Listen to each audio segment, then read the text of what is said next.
And in 2017, I was on my 10th year of a very abusive marriage. I just said to my dad, Dad, you can go now. I promise you when I get back to LA, I'll leave that monster. And that was the start of my brave, scary journey. And I was left with this feeling of, what just happened? I've been living that for 10 years. How have I managed?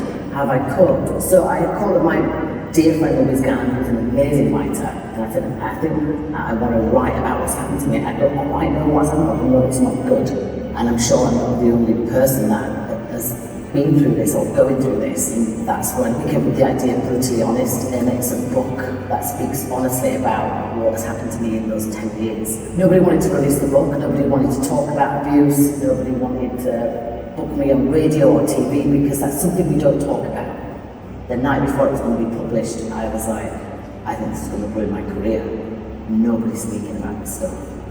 And especially nobody like a Spice Girl that's yelling girl power and now saying I was girl powerless. But I took a leap of faith and published it and it flew off the shelves. Then I got made the patron of Women's Aid. They read my book and said it's such a true account of what abuse is and looks like or feels like. And then I got my MBE for bringing awareness to that dark, horrible, taboo topic, which shouldn't be taboo.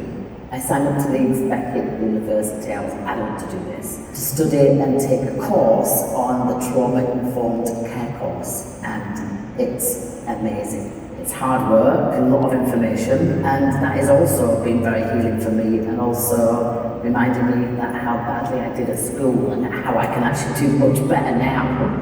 One of my best biggest achievement is being able to turn something so dark into something so positive and help survivors to just be able to be heard and to be able to help is just an incredible feeling.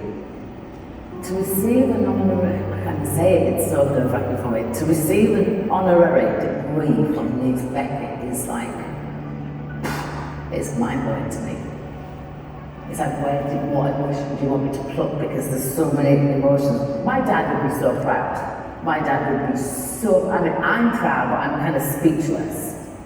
But that doesn't happen every day, that doesn't happen. I think to this year's graduates, well done. Enjoy this moment, be present, be super proud of yourself, and be proud of everybody else around you, because I do think it takes a village, even though it is all about you. Well done. Absolutely. Yes. Today's citation is read by Leeds Beckett University Chair of Governors, Ian Cornish. She was made a patron of Women's Aid in 2018, has been invited to speak in the UK Parliament and at major conferences across the globe. In 2022, she was awarded an MBE by the Queen for services to survivors of domestic abuse. And it's indicative of Melanie as a person that in accepting an honorary award from Leeds Beckett, she also wanted to be accepted as a student of the university. Wants the Bob Murray CBE to confer on you the award of Honorary Doctor of the University, honoris causa. Oh, that's so lovely.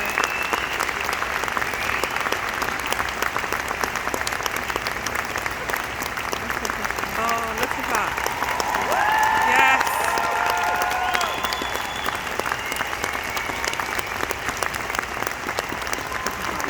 Oh, baby. Oh.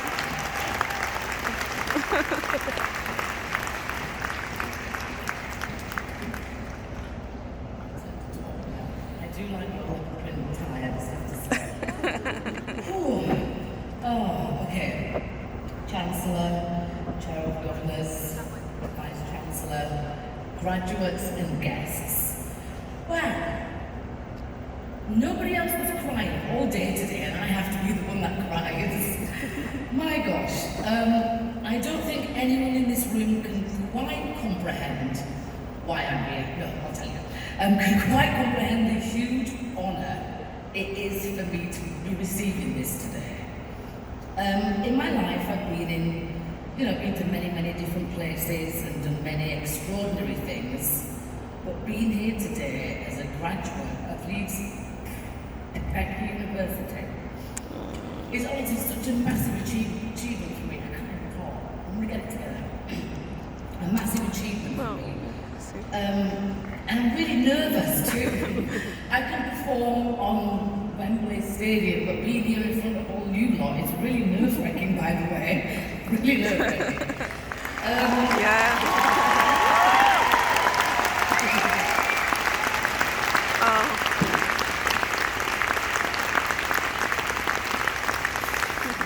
And by the way, there were some really great shoes out tonight that I saw. Those in person, it was fantastic. I actually can't think of anything that would have made my dad more proud, honestly. It was my dad I first thought of when I was asked to receive an honorary degree. I can actually say it now. And it was because of my dad, who was an immigrant from Nevis. He was a huge believer in education. We would always say education, and I'd be going, no, dance and singing. He wanted me to do well at school, but I wanted to be a dancer and a performer, so I left school at 16. And it was because of him that I wanted to do more than receive an honorary degree.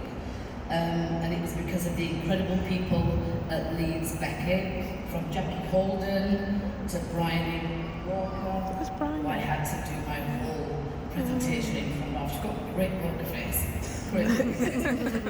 Caroline, she's brilliant. Oh, saved my life. And Paul Nicholson also. It was because of them that I was accepted as a student, and this year began a course in trauma-informed care, which I absolutely thoroughly enjoyed. It's really difficult. Of course, that was the main reason I wanted to really learn about trauma, and it's a reason that still affects 1 in 4 women, and it's the reason I am patron of Women's Aid. And because I've lived through 10 years of horrendous abuse in my marriage, I literally lost myself completely. I lost all my family in Leeds. I was very isolated, and I lived with a lot of shame and guilt, and just the daily incomprehensibleness of what abuse was going on, and I didn't feel that I had a way out. And it was my dad actually that gave me the strength to leave my abuser. I had tried and failed many times before, but I promised my dad on his deathbed in 2017 that I would escape, and I did. And I did. Good for you. Good for you. There's more. And I left my abuser. Why my life didn't feel perfect inside and out. Because, to be honest, I was completely falling apart, even after I'd left my abuser. I'm sure my mum can vouch for that. I knew the word trauma, I knew the expression PTSD, but I wanted to know, really know what was happening to me and thousands of other women like me who were for years alone and still going through those days and weeks and months when they just couldn't cope with life. You think when you leave the abuser, your life's fine now all of a sudden. Well, it's not.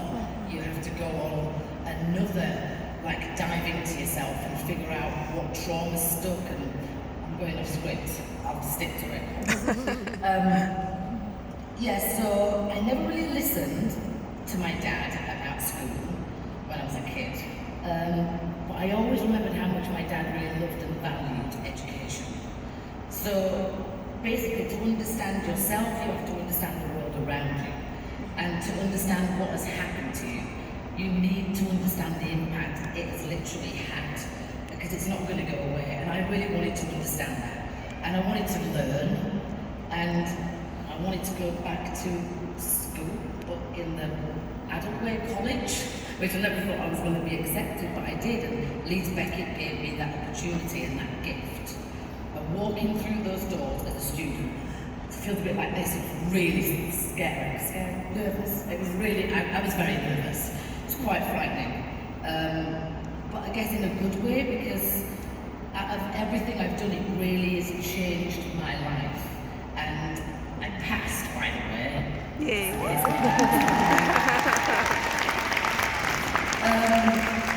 I want to thank everyone here. I stand in front of you as Melanie Brown, daughter of an immigrant who has learned to value British education in exactly the same way as her father did.